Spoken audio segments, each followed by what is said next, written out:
Tenemos el honor de tener a Santiago Trancón. Santiago, ¿qué tal? ¿Cómo estás? Muy bien, ¿y tú? Gracias. No es la primera vez que viene Santiago Trancón a la redacción abierta. Ya saben que Santiago es uno de los portavoces que tiene este nuevo partido, tal y como les he ido anunciando a lo largo de esta tarde. Es un partido que se llama Decide, es un partido joven, un partido que responde a las siglas de Centro Izquierda de España. Es un partido de izquierdas, como ya les he venido diciendo, pero que no renuncia en absoluto. De hecho, hace de España y de la nación una de las ideas fuerza de su vademecum ideológico, de su listado de emergencias nacionales. La idea de España, la idea de nación como sinónimo de solidaridad entre andaluces, castellanos, gallegos, canarios, valencianos, murcianos, vascos, en fin.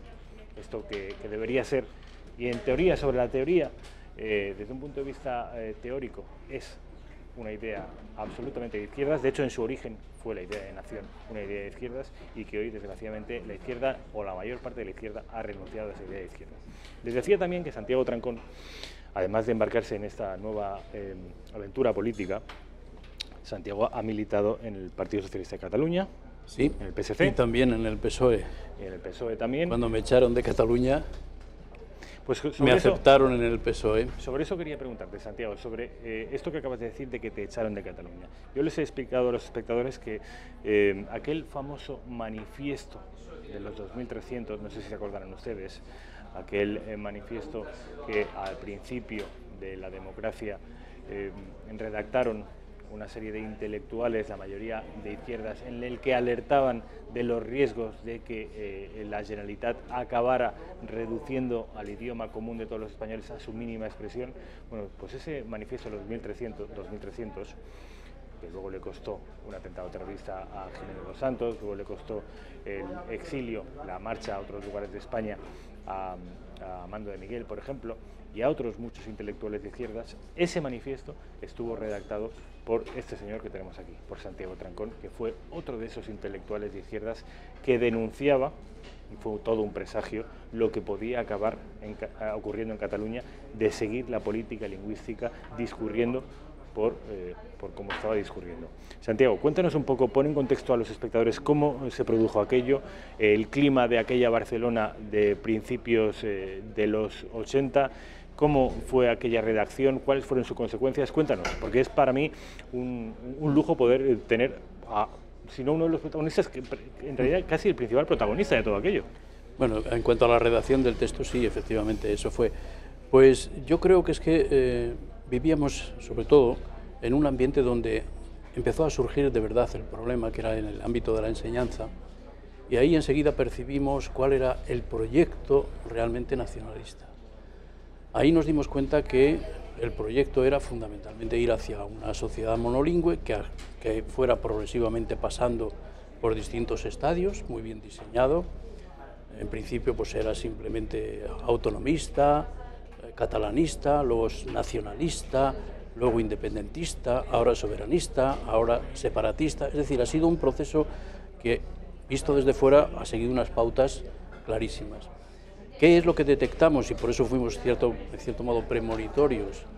Pues el ambiente, sobre todo, de relaciones sociales, cómo empezaba a entrar en una fase de enfrentamiento clarísimo. ¿Por qué? Porque poníamos en duda el proyecto como tal.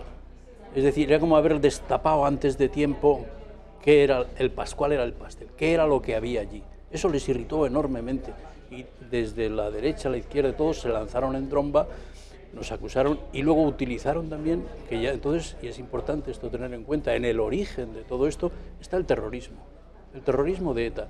Es que el tema de Cataluña es tan complejo que olvidamos que en la base fundamental del proceso separatista hay, por un lado, una ideología xenófoba supremacista que acaba siendo racista, incluso sin camuflarse. Hoy día es difícil decirlo abiertamente, pero el fondo último es el concepto de superioridad racial, disimulado, por supuesto.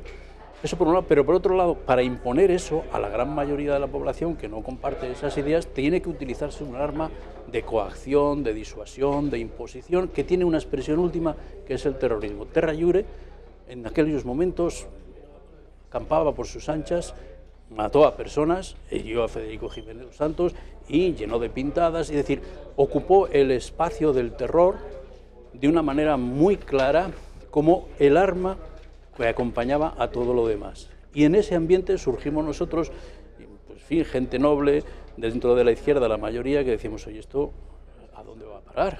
¿Dónde están aquí los conceptos de igualdad, de la idea de unión, etcétera? Todo se ponía patas abajo con aquello. Y entonces dimos la voz de alarma. Fue muy premonitoria y yo creo que a raíz de eso luego el proceso se fue agudizando. El primer efecto fundamental, todos los que firmamos aquello tuvimos que salir de Cataluña, más o menos bajo coacción y amenaza, pintadas, llamadas de teléfono. Antes de las consecuencias, explícanos, Santiago, cuándo se produce, en qué año, en qué mes se produce. Eso en el 81, a primeros del 81. Y coincidió antes del golpe de Tejero, pero por medio se metió el golpe de Tejero, con lo cual enturbió el ambiente político muchísimo, lo cual nos hizo a nosotros frenar aquello y esperar un mes. Pensamos que después de un mes ya no habría ninguna asociación posible, pero ya hubo algunos que incluso descubrieron que el día que lo habíamos hecho público coincidía, creo, que con el día en que Franco había entrado en Barcelona, o algo así, me parece que sí. Claro, con lo cual encontraron ya... Había entrado, por cierto, entre vítores, aplausos sí, y... del 80% de Cataluña, claro, de los que estaban hartos de que les fusilaran o les pasearan o les dejaran en la miseria, como ocurrió la mayoría, porque claro, hay que entender eso. La reacción de Cataluña acogiendo a Franco no nació de la nada. Nació una consecuencia lógica de todo lo que ocurrió, ¿no? Entonces, digo que a pesar de que intentamos separarlo y que quedara nítidamente claro, si éramos de UGT, éramos del PSOE, ¿cómo íbamos a pensar que nos iba a venir en tromba que éramos de Tejero, éramos golpistas de Tejero que habíamos... Claro, aquello era un absurdo. Entonces, ya digo, desde el primero al último, porque hubo gente furibunda, luego nos extrañamos que hubo el Robert de Ventós, por ejemplo, que era un intelectual entonces, estuvo en la universidad, respetado y todo lo que sea, llegó a decir, y esto está recogido en las memorias, creo, de Lynch, que prefería una Cataluña fascista independiente que una Cataluña socialista en España. Es decir, que no le importaba para nada. Lo que quería era la independencia, aunque fuera dentro de un régimen fascista. No le importaba. Llegó a ese extremo, ¿no? Claro, todo esto, contarlo a gente de fuera resulta complicado. Pero un efecto inmediato fue que 14.000 enseñantes abandonamos Cataluña. Ahí se abrió la puerta a entregar de lleno la enseñanza en manos del independentismo y la aprovechó bien, claro. Esto, Santiago, se lo explicamos a un chaval o a un joven, a un adolescente de la España actual, y cuesta creer, pese a todo lo que ha ocurrido últimamente en Cataluña y estos 5 años de procés y estos 6 meses últimos que han sido verdaderamente desagradables, incómodos, pese a todo esto, cuesta creer que en un país democrático como es y como era España se produjera un exilio forzado de profesores como consecuencia de la aplicación de unas políticas lingüísticas identitarias. Pero esto fue así. Fue así, tal cual. 14.000, pero quiero decir, alguien preguntará, sí, no, ¿y las cifras dónde están? Está sacada de los datos de la Generalidad. O sea, Antonio Robles, precisamente, que estabas hablando de... Me has presentado como portavoz, es el portavoz de Decide y uno de los impulsores de este nuevo partido, precisamente lo tiene recogido en su libro y muy detallado de dónde... Extranjeros en su país, ¿no? Y el otro, el de la historia de la resistencia en Cataluña, la resistencia al nacionalismo en Cataluña. Es decir, eso son datos conocidos. Pero ¿y cuál fue la causa? ¿Por qué ese exilio? Porque no fue voluntario. Porque el ambiente en los centros de enseñanza era irrespirable. Había que ir a los claustros a ver qué... Aquello era una batalla campal. ¿Tú eres profesor, Santiago? Era profesor en Santa Coloma de Gramenet. ¿Tú eras uno de esos 14.000? Claro, claro.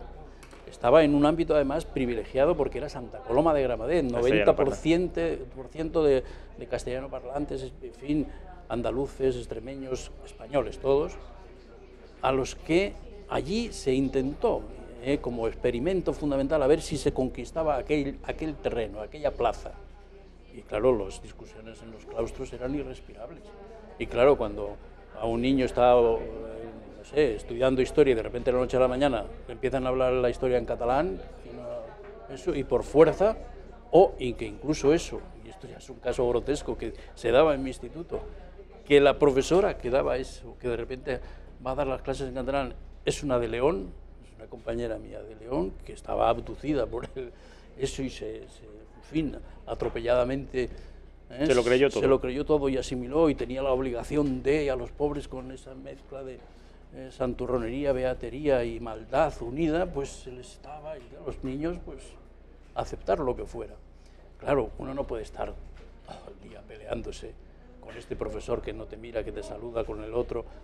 Pero en tan poco tiempo, Santiago, porque Franco muere el 25 de noviembre del 20 de noviembre del 75, la Constitución se aprueba en diciembre del 78. Estamos hablando de principios, o sea, muy poquitos años después de la aprobación de la Constitución, ya había ese clima irrespirable en los colegios y en la educación catalana. Absolutamente, porque ten en cuenta ¿Tan rápidamente? Que en los inicios es cuando se hace explícito y es cuando el conflicto se hace más virulento, porque había resistencia espontánea. Luego esa resistencia fue desapareciendo, con lo cual dice, el conflicto ha ido desapareciendo. No, lo que ha desaparecido era la capacidad de respuesta y de resistencia espontánea. Si nos vamos a 14.000, pues ¿qué es lo que queda? Los que quedan ya aceptan, digamos, que no tienen la... Y luego además todas las presiones, ten en cuenta que muchos éramos entonces interinos o no tenían plaza o dependían de unas oposiciones y dependían de los baremos, dependía del informe del director, en fin, miles de cosas de esa presión social soterrada que va creando un clima y eso es que esto se ha visto tan claro en los años 30 en Alemania, fue lo mismo. El nazismo no surge de la noche a la mañana, es un proceso lento que va minando todas las estructuras de relación y de poder, que va desde la familia hasta las altas instituciones del Estado y se va creando, se va contagiando como un virus donde hay una cosa clara, quién manda, quién es el que impone, quién es el que con el que hay que estar bien para mantenerte dentro de esa situación mínimamente tranquila. Y esos procesos son procesos psicológicos profundos, pero que contaban además con una cosa tremenda, que es que los pobres niños, un pobre niño que tiene el ambiente pues, castellano hablante o hispano hablante, que de repente entra en ese ámbito, pierde toda capacidad de autoestima, de reacción y lo único que busca es adaptarse a ese medio del mejor modo posible, para no distorsionar, para no sobresalir. Y entonces ese proceso psicológico es tremendo, porque una vez que hace ese cambio, que es un cambio estructural, psicológico, de lenguaje, de mentalidad, de referencia a los antepasados, de relaciones con los padres, etcétera, etcétera, se produce, automáticamente tiene que negarlo y rechazarlo. Entonces el niño, ¿qué hace? Se hace un independentista por necesidad, para buscar su propio acomodo dentro de esa sociedad. Y además, con la expectativa de mi futuro va a depender de esto, se me van a exigir el catalán para todo, cualquier prueba, y si sé catalán entro y si no, no entro. Pero esa política lingüística tan dura, tan extrema, aún no se había llevado a cabo. De hecho, Pujol llevaba muy poquitos meses gobernando. Pujol entra en el 80. No, incluso después, sí, no, pero es que la política lingüística... El proceso estaba avanzado porque había, digamos, el gran artífice de todo esto es el PSC. El PSC con el PSUV, entonces, eran verdaderamente militantes de esta causa. Y hay que ver el entramado social que tenían desde casas del pueblo, asociaciones, grupos, publicaciones de todo tipo. Es que era tremendo. Es que, claro, nosotros descubrimos un poquito lo más relevante, pero es que detrás ya había un trabajo. Ese trabajo se inició, hay que decirlo claro, desde la Constitución, digamos, el independentismo tenía un proyecto claro. Y además dejó huellas en la Constitución indelebles, clarísimas, que hoy nos hubiéramos puesto de alarma a la hora de pasar, porque no había buena voluntad detrás de esos artículos. Había dejar la puerta abierta, porque son maestros de la ambigüedad. Tú, cuando defines unas categorías y están claras, bueno, sí o no, bien. Pero cuando dejas entre categorías extremas un espacio intermedio, vacío, ambiguo, ahí estás perdido, porque cuando te empiezas a pelear y a discutir ahí, ¿de qué arma, con qué concepto, de qué concepto echas mano, ¿no? Por ejemplo, yo qué sé, en el franquismo, ¿qué nos pasó? Todo el mundo era antifranquista, sí, pero ¿qué significaba ser antifranquista? Era una reacción espontánea, normal, no había libertad, no había cosas, todo el mundo era espontáneamente antifranquista, no había que ser ni de izquierda ni de derecha, nada, espontáneamente era normal. ¿Pero qué significaba eso, que fuéramos demócratas? No. El tema está en que en la transición se confundió antifranquismo con democracia. Y eso fue un error garrafal, porque la democracia hay que construirla. La democracia no se da por adelantado. Porque yo traigo la bandera de antifranquista, joder, eres antifranquista pues porque era elemental. Si mandabas un artículo y te lo censuraban, si veías la policía, si el otro, si entraba en la... Es decir, había tantos síntomas y tantas incitaciones para no estar de acuerdo con aquel régimen que lo espontáneo... Otra cosa era quienes lo llevaban a la práctica, pues muy poquitos. Eso también es verdad. Antifranquistas reales, activos, una minoría. Pero la ideología dominante pues fue espontáneamente antifranquista, con lo cual ya se dio por supuesto que llegar a la democracia todos éramos demócratas. Y no. Para ser demócrata hay que estudiarlo, aprenderlo, vivirlo, una tradición, construirlo desde la escuela. Eso estamos todavía en ello, porque confundimos, por ejemplo, el principio de autoridad que ha desaparecido. Es que eso es elemental. No hay democracia sin autoridad. Vale, y aquí me interesa mucho que precisamente tú, en tanto que persona progresista y de izquierdas, denuncies esta degradación del concepto de autoridad y últimamente incluso la confusión que existe entre autoridad y autoritarismo. Parece que quizás haya sido a raíz del mayo del 68 y todo ese derrumbe ideológico de lo que hoy son viejos valores, que la autoridad ha sido menoscabada y es casi un símbolo de la Edad Media y una cosa muy carca y muy facha. ¿No crees que ha sido la izquierda en gran medida la que ha dinamitado conceptos como la autoridad? Totalmente, ¿no? Pero nosotros aquí hay un añadido que ese es el tema del antifranquismo. Como el antifranquismo era el emblema del autoritarismo, el emblema de la imposición, el emblema de hago esto porque lo tienes que hacer y si no atente a las consecuencias, naturalmente esos se traducía en que cualquiera que dijera, oye, no, eso es una forma de ejercer el poder y la autoridad que no tiene nada que ver con la autoridad democrática. Y lo mismo ocurre con la nación, el nacionalismo. Exactamente, todo quedó contaminado por esa experiencia de 40 años. Pero llevamos otros 40 años, hijo mío, ya era hora que nos quitáramos ese San Benito de encima y empezáramos a ver los conceptos con limpieza y con claridad. Si los alemanes estuvieran todavía bajo el síndrome de Hitler, a nadie se le ocurre hoy utilizar el pasado nazi de nadie para combatir, en fin. Santiago, ha habido una gran confusión en eso. Una pregunta que tiene que ver con tu... Es una pregunta personal con respecto al contexto ese que nos acabas de dibujar, ese contexto de presión con respecto a los profesores, ese exilio forzado de 14.000 profesores en una Cataluña que cada vez era más asfixiante. Me gustaría que me hablaras de tu experiencia personal y cuándo llega el momento en el que decides, me tengo que ir. Pues hombre, hubo un precedente que fue, yo escribía en una revista muy importante entonces, que era El Viejo Topo. Ah, ¿sí? Hice muchos artículos de todo tipo, llevaba la sección de teatro y llegó un momento en que El Viejo Topo hizo una maniobra tremenda que fue dar un premio a Federico Jiménez Los Santos con el libro de Lo que queda de España y automáticamente con la presión social y tal, pues no se lo editaron, se lo rechazaron. Yo miré aquel libro, claro, un libro valiente, atrevido, escrito con la pasión de Federico, algunas cosas, pues bueno, podía uno discutirlo, ¿no? Pero un libro adecuadísimo al momento que estaba. Y se ofrece una censura tremenda y una campaña de desprestigio brutal. Y yo dije, oye... ¿Pero por parte de quién? Inicialmente por el núcleo del propio Viejo Topo, para liberarse de la vergüenza de haber concedido el premio a un libro españolista, teóricamente, como decían ellos, pues se volvió todo en contra y tenían que reivindicarse dentro de la sociedad catalana. Entonces, esa revista que era emblemática, servía en toda España como un portavoz de nuevas ideas renovadas y todo, pues dio ese viraje. Yo estaba ahí, yo pedí explicaciones tal, y renuncié y me dio. Y paralelamente, El Viejo Topo, el Ajo Blanco, la otra revista opuesta, nos dio acogida, más o menos, bastante bien, y edita el libro. Con lo cual ahí se vio claramente, digamos, dos mundos que no encajaban para nada, ¿no? Y muy emblemáticamente representados por el libro de Federico, que sirvió, digamos, de detonante de todo lo que se estaba ahí cociendo.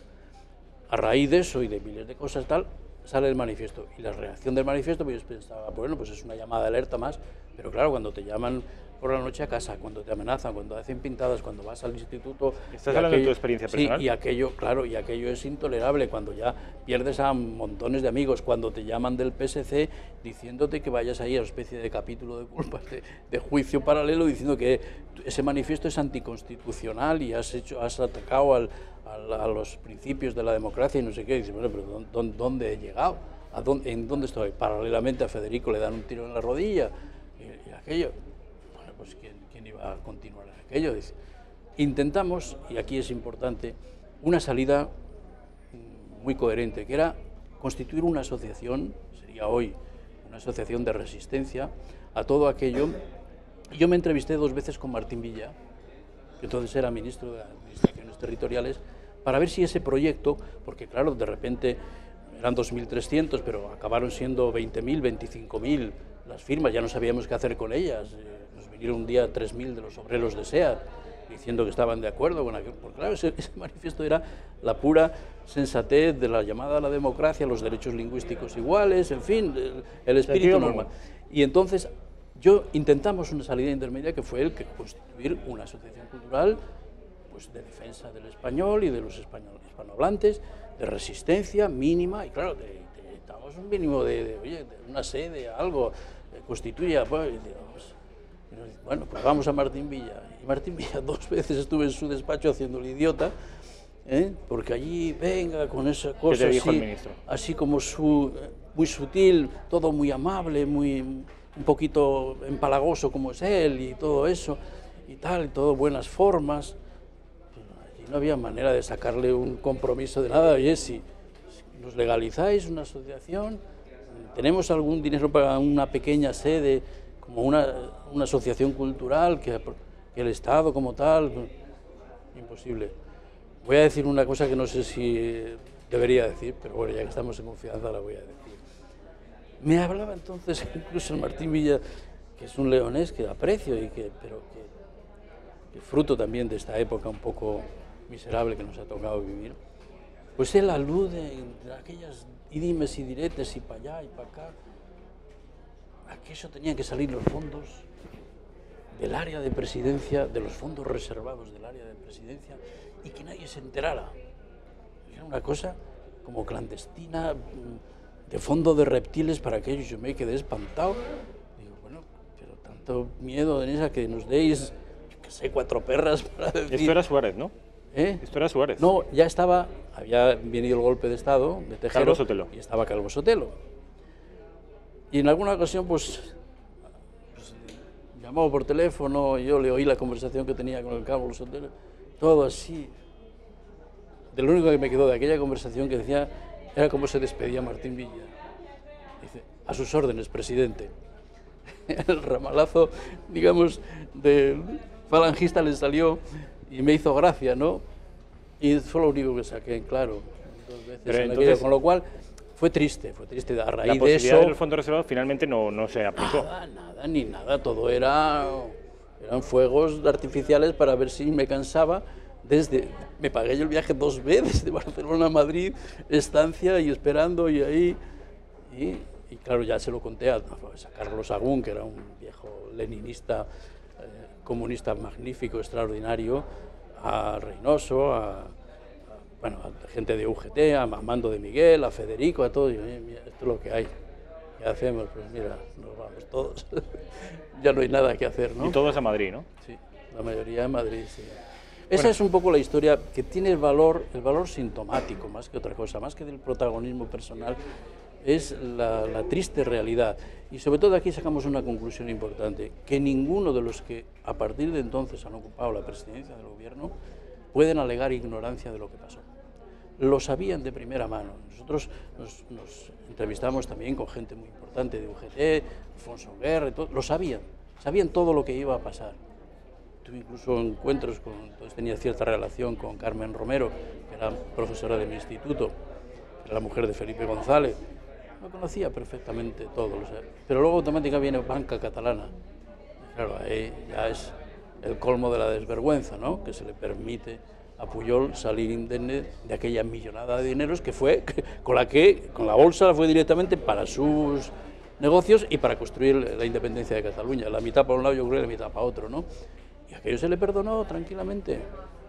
Y las culpas, digo, a partir de ahí se han ido sucediendo de una manera ininterrumpida. Por eso que te decía que cuando yo hablo de la derecha y la izquierda, la responsabilidad que ha tenido, porque no ha tenido conciencia de país. Realmente la nación española es un concepto que nace de la izquierda ilustrada, de la Revolución Francesa, y debería ser, ¿por qué? Porque nace con la idea de que todos somos iguales, de que en principio no hay uno que por el hecho de nacer o de tener esta herencia es mejor que otro. Tiene que demostrarlo. Como dice Cervantes, nadie es más que otro si no hace más que otro.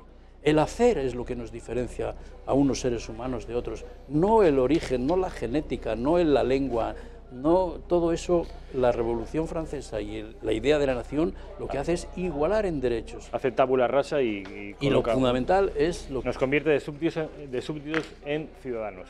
Santiago Trancón, yo creo que nos acabas de dar una lección de historia en primera persona fantástica, y sobre todo que es lo que tú dices, aquello fue un síntoma de lo que iba a ocurrir a partir de ahora, y que la mayoría de las élites políticas, conociéndolo, dejó hacer a los separatistas, y hoy estamos como estamos, con un golpe de Estado hace exactamente 6 meses en Cataluña. Santiago Trancón, ha sido un placer. Muchas gracias. Gracias por estar aquí. Hasta cuando quieras.